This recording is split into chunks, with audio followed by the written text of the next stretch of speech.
आपल्या भारत देशाचे ज्येष्ठ शास्त्रज्ञ आणि या भारत देशामध्ये जी पारंपरिक शिक्षण पद्धती आहे त्यापेक्षा सर्वसामान्यांच्या जीवनाशी निगडीत असे पर्यायी शिक्षण पद्धतीचा आग्रह धरणारे सोनम वांगचुक, की ज्या भारत देशामधली जी लोकशाही आहे ती लोकशाही सक्षम व्हावी, त्या लोकशाहीमध्ये सातत्याने सर्वसामान्यांचा सहभाग असावा आणि सर्वसामान्यांच्या जिव्हाळीचे जे जे प्रश्न उभे राहतील ते प्रश्न सोडवण्याच्या दृष्टिकोनातून सोनम वांगचुक अलीकडच्या काही कालावधीमध्ये सर्व आंदोलनामध्ये भाग घेत असताना आपल्याला दिसत आहे। आणि या भारत देशामध्ये जी नीटची परीक्षा झाली होती ती नीटची परीक्षेला जवळपास 2.5 लाख विद्यार्थी बसले होते।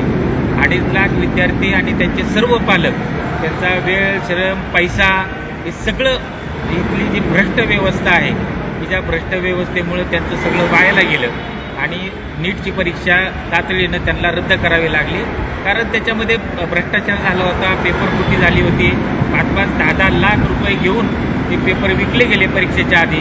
आणि ही सर्व व्यवस्था घडत असताना आपल्या महाराष्ट्रामध्ये सुद्धा आपल्याला दिसतं की TETचा पेपरसुद्धा फुटलेला आहे। तर हे सगळी जी शिक्षण व्यवस्था आहे ही सगळी शिक्षण व्यवस्था करप्ट झालेली आहे आणि ह्या करप्ट झालेल्या शिक्षण व्यवस्थेमध्ये सर्वसामान्यांना, विद्यार्थ्यांना न्याय मिळावा म्हणून मागच्या 18 दिवसापासून सोनम वांगचुक हे उपोषणाला बसलेले आहेत। ज्या आपल्या महाराष्ट्रातला तरुण अभिजित दिपके याच्या नेतृत्वाखाली ज्या दिल्लीच्या जंतर मंतर या ठिकाणी आंदोलन चालू आहे, तर त्या ठिकाणी 18वा दिवस आहे की सोनम वांगचुक उपोषणाला बसलेले आहेत। त्यांची एकच मागणी आहे, सर्वसामान्य मागणी आहे की देशातल्या सर्व पालकांना, विद्यार्थ्यांना जो मनस्ताप झालेला आहे तर त्याला कारणीभूत असणारा या देशाचा जो शिक्षण मंत्री आहे धर्मेंद्र प्रधान, तर त्या धर्मेंद्र प्रधानने राजीनामा द्यावा।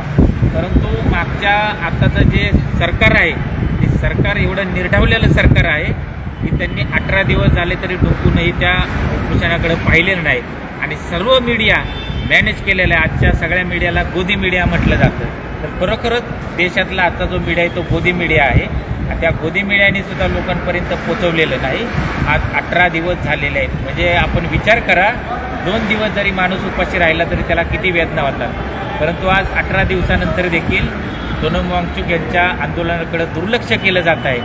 हे दुर्लक्ष केलं जात असताना देशातल्या सर्व लोकशाहीवादी व्यक्तींना, लोकशाहीवादी माणसांना आमचं म्हणणं आहे की बाबांनो, सोनम वांगचुक त्यांच्या वैयक्तिक फायद्यासाठी उपोषणाला बसलेले नाहीत, या देशातली लोकशाही जिवंत ठेवण्यासाठी ते उपोषणाला बसलेले आहेत। या देशातली शिक्षण व्यवस्था ही सदृढ राहावी, ती निकोप राहावी यासाठी ते उपोषणाला बसलेले आहेत। परंतु या देशातली जी लोकशाही आहे ती अंतिमतः शेवटच्या क्षणापर्यंत श्वास मोजते की काय अशी व्यवस्था तयार झालेली आहे। फॅसिस्ट आणि हुकुमशाही विचारांचं सरकार या देशातल्या सत्तेवर असल्यामुळं आज लोकांचा जो आवाज आहे तर तो लोकांचा आवाज दाबण्याचं या देशामध्ये कटकारस्थान राबवण्यात येतं। त्यामुळं या देशातल्या सर्वसामान्यांना विनंती आहे की लोकशाही व्यवस्था या देशामध्ये आहे, त्याच्यामुळं आपण श्वास घेऊ शकतो, मोकळा बोलू शकतो, वाचू शकतो, लिहू शकतो।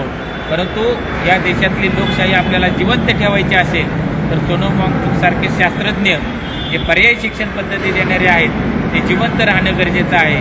म्हणून आपण सर्वांनी सोनम वांगचुक यांच्या पाठिंब्याला आपला सर्वांचा जाहीर समर्थन आहे आणि जर शासनाने या संदर्भात तातडीने निर्णय घेतला नाही तर आम्ही सत्यमेव बहुजन आघाडी, सत्यमेव विद्यार्थी संघटनेच्या वतीने 20 तारखेला प्रचंड मोठं आंदोलन या पुणे शहरामध्ये करणार आहोत। तसंच सत्यमेव बहुजन आघाडीच्या महाराष्ट्रात ज्या ज्या ठिकाणी कार्यकर्ते आहेत, ज्या ज्या जिल्ह्यात आहेत, त्या अशा सर्व जिल्ह्यामध्ये आम्ही या संदर्भात मोठे आंदोलन करू असं या आवाहन या लाईव्हच्या निमित्ताने करतो। आणि आज आम्ही पुणे जिल्हाधिकारी कार्यालयामध्ये या संदर्भातलं निवेदन दिलेलं आहे।